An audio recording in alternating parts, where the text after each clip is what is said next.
Hello students, today we are doing question number 44 of chapter 3rd. Read the statement very carefully. Anshu, Anju and Anupma are partners in a firm sharing profits in the ratio of 2:1. Okay, this is their old ratio. Balance sheet given है as on 31st March 2019. Land, building, plant, stock, debtors, cash. On liability side, creditors, bill payable, general reserve, capital है Anshu, Anju and Anupma. Okay, now read. Anshu, Anju and Anupma decided to share future profits equally. Now new profit sharing ratio is equal. They are sharing future profits equal with effect from 1st April 2019. For this purpose, it was agreed that the goodwill of the firm should be valued 60,000. Calculate करके दिया हुआ है goodwill valuation 60,000. We do not need to calculate. Second is land should be revalued at 3 lakh. Land की value हो गई है 3 lakh. Balance sheet में देखो land was rupees 2 lakh. 2 lakh की थी, अब 3 लाख हो गई तो 1 lakh profit. Building and plant should be depreciated by 5%. Depreciate मतलब कम हो रहे हैं तो दिस इज लॉस. स्टॉक भी वैल्यूड एट 2,25,000. पहले देखो स्टॉक कितना है 2,10,000. Now it is 2,25,000. 15,000 का प्रॉफिट यहाँ पर हो गया. And third is creditors amounting ₹2,000 were not likely to be claimed. इसका मतलब क्या है, क्रेडिटर्स को अब हमें पे नहीं करना पड़ेगा. Were not likely to be claimed.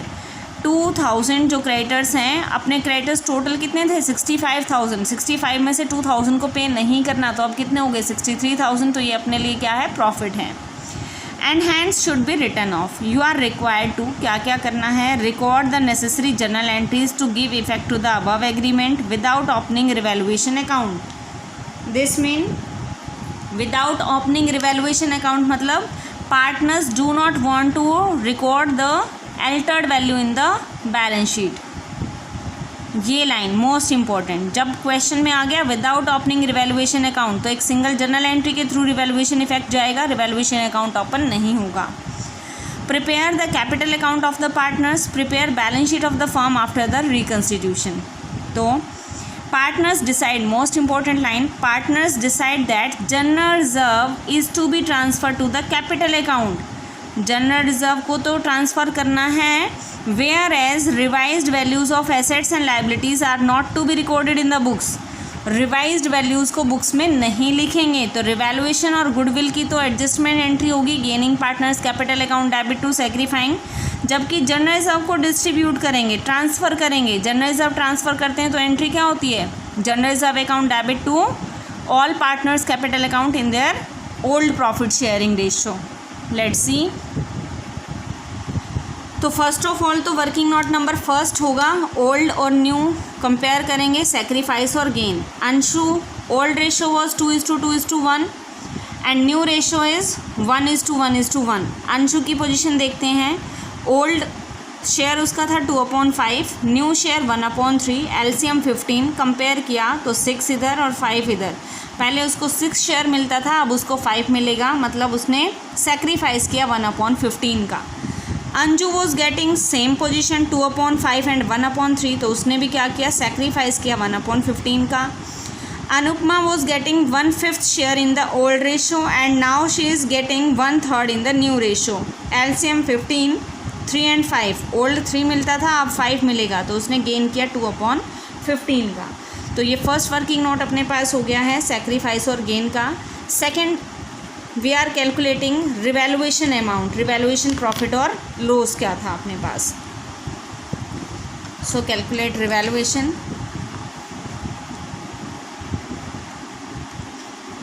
Revaluation,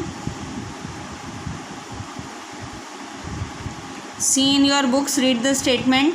second point, land should be revalued 3 lakh. तो लैंड पर क्या हुआ है, profit, profit on land how much 1 lakh. पहले 2 लाख था ना, अब 3 लाख हो गया है. बिल्डिंग, पॉइंट नंबर ए कर लेते हैं, this is point number B. Building पर क्या हुआ है, बिल्डिंग डेप्रिशिएट करने है 5%, तो लॉस ऑन बिल्डिंग. बुक में देखो बैलेंस बिल्डिंग कितनी है, बैलेंस शीट में चेक करो. बिल्डिंग 80,000 80,000 पर 5% कितना हो गया 4,000 loss. Okay, now C point is plant भी डेप्रिशिएट करना है, loss on plant. Balance sheet में प्लांट इज गिवन 1,60,000 1,60,000 5% कितना हो गया 8,000. This is also loss. D point stock भी वैल्यू 2,25,000. स्टॉक देखो बैलेंस शीट में कितना है 2,10,000, तो इस पर हुआ है प्रॉफिट, इंक्रीज हो गया ना. Profit on stock how much 15,000. So check total revaluation effect 8,000 4,000 12,000 loss 15 profit 3 1,03,000 का क्या आ गया अपने पास profit on revaluation rupees 1,03,000. Now see the adjustment entry. Adjustment amount हाँ जी 1,03,000 में एक पॉइंट और ऐड करेंगे हम. 1,03,000 क्रेडिटर्स पर भी तो प्रॉफिट हो रहा है ना. Last point profit on creditors 2,000 हो रहा है ना प्रॉफिट बुक में देखो. So total profit is 1,05,000. Clear. Profit on revaluation is 1,05,000. Okay, now see the adjusted amount. Goodwill is given. Goodwill book में गिवन है 60,000. Profit on revaluation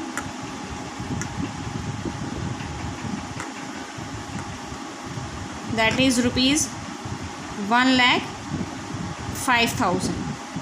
general reserve को यहाँ प्लस नहीं करेंगे क्योंकि क्वेश्चन में स्पेशली बोल दिया है general reserve. Partners want to transfer the general reserve to the capital account. Capital account में जाएगा, उसकी एडजस्टमेंट एंट्री नहीं होगी. तो total adjusted amount is this is the adjusted amount 1,65,000. So now see the journal entries. Adjustment entry will be there. बोलो gain किसको हुआ था Anupama.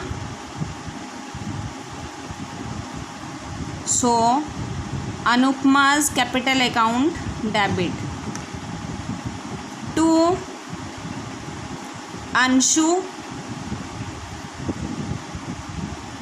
Anshu's capital account and to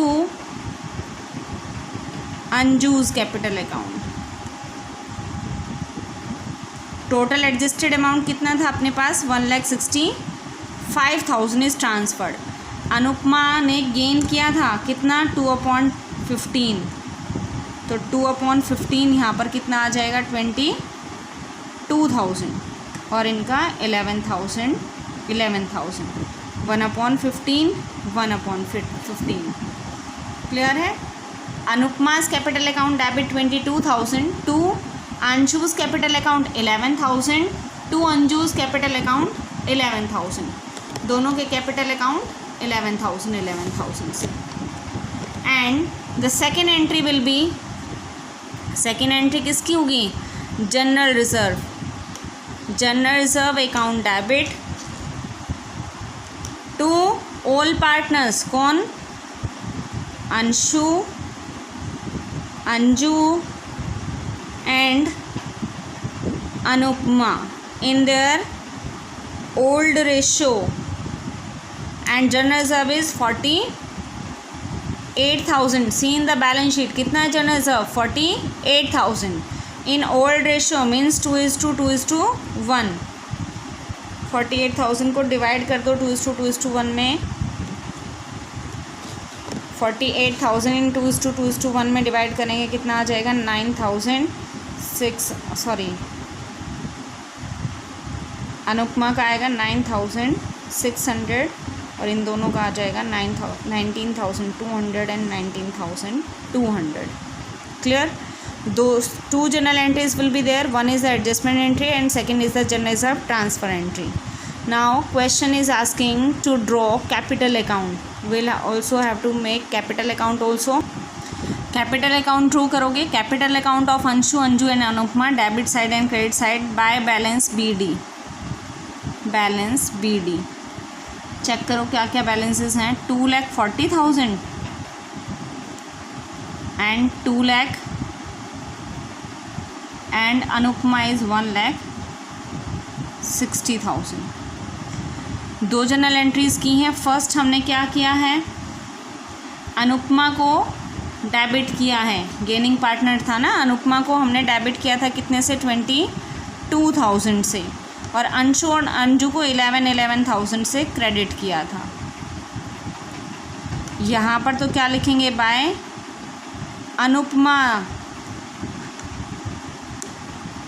ठीक है, यहाँ पर लिखेंगे to Anshu and to Anju. ठीक है, पोस्टिंग आती है ना सभी को, 11th क्लास में सीखी थी. 2 अंशु और 2 अंजू. टोटल 22, लेकिन दोनों से सेपरेट. 11 इसका और 11 इसका. Total 22,000 this total.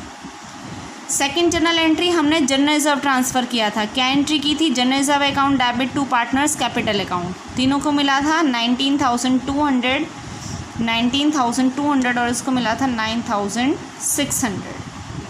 बस अब यहाँ पर बैलेंसेस निकाल दो. कितने आए हैं बैलेंसेस अपने. सो बैलेंसेस आर, अंशु का बैलेंस आ गया 2,70,200, अंजू का बैलेंस आ गया 2,30,200 और अनुपमा का आ गया 1,47,600. Now prepare balance sheet.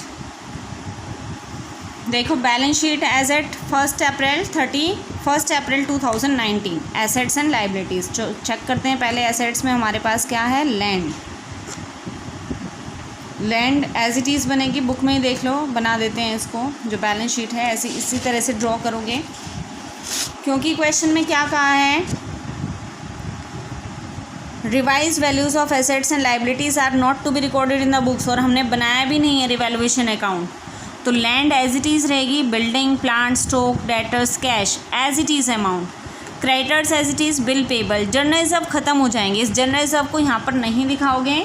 48,000 को यहाँ से एलिमिनेट कर दोगे क्योंकि हमने ये डिस्ट्रीब्यूट कर दिया. और अंशु, अंजू एंड अनुपमा तीनों के बैलेंसेस चेंज हो जाएंगे. जो अभी नए बैलेंसेस हमने निकाले हैं, अंशु का 2,70,200, Anju 2,30,200 and Anupama 1,47,600. Balance sheet total अभी भी हमारा क्या रहेगा, 7,20,000. So this is the question number 44. Okay.